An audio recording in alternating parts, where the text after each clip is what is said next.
Hello बच्चों, इस video में हम लोग फॉलिकुलर फेज की बात करेंगे। पहला फेज था मेंस्ट्रुअल फेज, सेकंड फेज है फॉलिकुलर फेज। फॉलिकुलर फेज को हमने बताया था प्रोलिफरेटिव फेज भी कहते हैं और ये दो स्टेप में होता है, प्री ओव्यूलेटरी और ओव्यूलेटरी। ओव्यूलेटरी फेज वो होता है जब ओव्यूलेशन होता है। क्या होता है ओव्यूलेशन? क्या है ओव्यूलेशन अभी बताऊंगा। दूसरा इससे पहले वाला होता है प्री ओव्यूलेटरी और उसके बाद होता है पोस्ट ओव्यूलेटरी। तो पहले समझते हैं प्री ओव्यूलेटरी, मतलब ओव्यूलेशन से पहले का टाइम। पहले से 5वें दिन तक क्या चला? Menstrual phase. और ये चलता है छठे से 13वें दिन तक। ये मैंने आपको ओवरी वाले पोर्शन में ही बताया था ओवरी बनाई थी, उसमें primary follicle, secondary follicle, tertiary follicle, फिर उसमें सेकेंडरी oocyte वगैरह सब बना के दिखाया था। ठीक है ना। देखिए, छठे से 13 दिन तक ये फेज चलता है। इस समय पर FSH फॉलिकुलर स्टिमुलेटिंग हार्मोन, ये आपको 11th में पढ़ाया था लास्ट वाले चैप्टर में। फॉलिकुलर स्टिमुलेटिंग हार्मोन हाई हो जाता है और ये स्टिमुलेट करता है फॉलिकल्स को। नाम देखो, फॉलिकुलर स्टिमुलेटिंग हार्मोन है, फॉलिकल्स के बनने को स्टिमुलेट करेगा और MGF बनाएगा, मैच्योर ग्राफियन फॉलिकल। मैं आपको रफली एक बार समझा देता हूँ। देखिए, इस तरह से मैंने आपको इंटरनल स्ट्रक्चर दिखाया था कल ओवरी का। यहाँ पर बनाया था मैंने MGF बनाया था, इस तरह सेकेंडरी oocyte था, चारों तरफ कई सारी लेयर्स थी, इस तरह से बनाया था मैंने। ये MGF है।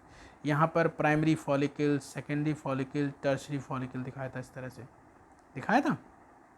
याद आ रहा है कुछ? तो देखिए, तो यहाँ से लेके यहाँ तक का जो डेवलपमेंट है वो छठे से 13वें दिन तक होता है। FSH की मदद से होता है और MGF फाइनली बन जाता है।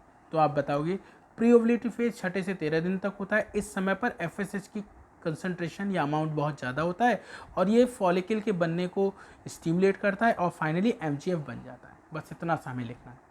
3 बातें समझ में आ गई। 6 से 13 दिन FSH हाई, MGF बन गया। दूसरा अब आता है ओव्यूलेशन। 14th डे पर होता है। इस समय पर LH हार्मोन, ल्यूटेनाइजिंग हार्मोन बताया था, LH ल्यूटेनाइजिंग हार्मोन ज़्यादा हो जाता है और इसके ज़्यादा होने से ये MGF टूट जाएगा, ओवरी टूट जाएगी और सेकेंडरी oocyte बाहर आ जाएगा। बताया था इस तरह सेकेंडरी oocyte बाहर आ जाता है और ये जोना पेलिसेरा एक इसके साथ बाहर आती है और कोरोना रेडिएटा इसके साथ बाहर आती है। बताया था सेकेंडरी oocyte प्लस जोना पेलिसेरा प्लस कोरोना रेडिएटा, ये तीन चीज़ें बाहर आ जाती हैं। ठीक है, फिर से समझ लीजिएगा। ओव्यूलेटरी फेज 14th डे पर होता है। इस समय ल्यूटेनाइजिंग हार्मोन LH हार्मोन ज़्यादा हो जाता है और ओव्यूलेशन कराता है। ओव्यूलेशन का मतलब समझिए। अब क्वेश्चन आता है व्हाट इज ओव्यूलेशन, तो आप बताओगे release of secondary oocyte from the ovary. तो MGF और ओवरी के टूटने सेकेंडरी oocyte बाहर आएगा। तो आप बताओगे release of secondary oocyte from the ovary at 14th day of menstrual cycle under the influence of, किसके इन्फ्लुएंस से? Under the influence of LH hormone, luteinizing hormone, under the influence of LH hormone.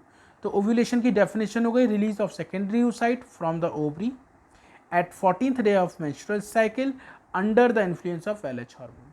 तो ये हो गया हमारा second phase जिसका नाम है फॉलिकुलर। प्री ओव्यूलेटरी 6 से 13, FSH ज़्यादा, MGF बनेगा। ओव्यूलेटरी फेज में ओव्यूलेशन होता है, ये 14th डे पर होता है, LH की मदद से होता है। ठीक है, ये बात समझ में आ गई।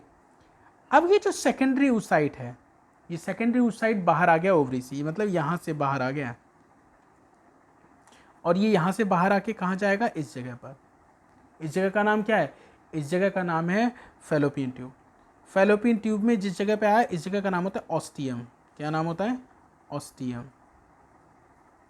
फिर से देख लो, ओवरी से सेकेंडरी oocyte बाहर आया, प्रोसेस का नाम ओव्यूलेशन।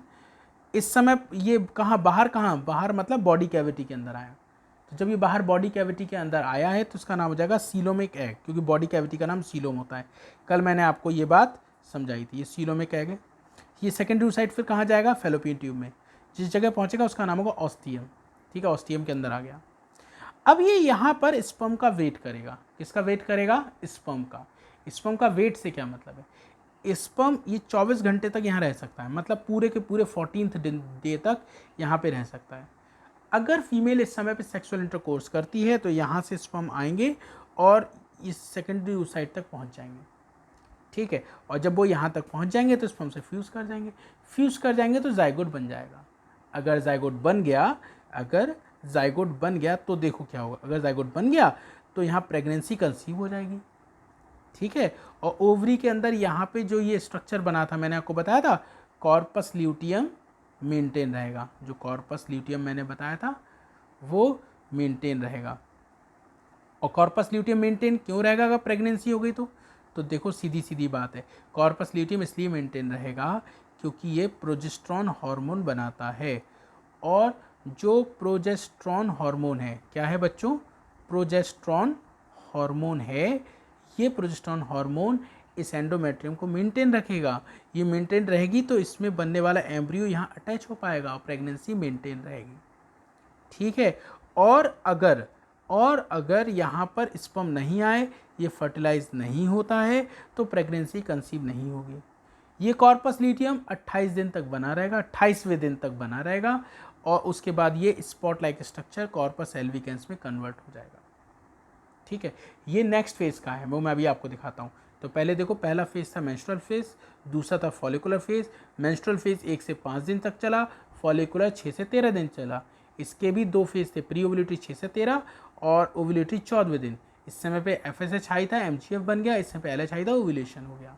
इसके आगे का नेक्स्ट फेज, थर्ड फेज है ल्यूटियल फेज या सिक्रीटरी फेज या पोस्ट ओवुलेटरी फेज। वो मैं अभी आपको बना के दिखाता हूँ, देखिए।